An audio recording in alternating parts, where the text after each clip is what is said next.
اعوذ باللہ من الشیطان الرجیم، بسم اللہ الرحمن الرحیم۔ السلام علیکم ورحمۃ اللہ وبرکاتہ۔ اذان کے وقت کے 5 کام۔ نمبر 1، اذان کا جواب دینا۔ نمبر 2، یہ کلمات پڑھنا: وانا اشہد ان لا الہ الا اللہ وحدہ لا شریک لہ وانا محمدا عبدہ ورسولہ رضیت باللہ ربا وبمحمد رسولا وبالاسلام دینا۔ ترجمہ: میں اللہ کے رب ہونے، محمد صلی اللہ علیہ وآلہ وسلم کے نبی ہونے اور اسلام کے دین ہونے پر راضی ہوں۔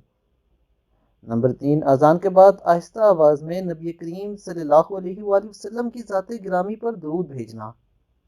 نمبر 4، اذان کے بعد یہ دعا پڑھنا: اللہم رب ہذہ الدعوۃ التامۃ والصلاۃ القائمۃ آت محمدا الوسیلۃ والفضیلۃ وابعثہ مقاما محمودا الذی وعدتہ انک لا تخلف المیعاد۔ نمبر 5، اپنے جائز حاجات و ضروریات کے بارے میں دعائیں مانگنا۔ دوستو، یہ 5 کام ایسے ہیں جو اذان کے بعد آپ کو ضرور کرنے چاہیے۔ اللہ رب العزت عمل کی توفیق عطا فرمائے۔ السلام علیکم ورحمۃ اللہ وبرکاتہ۔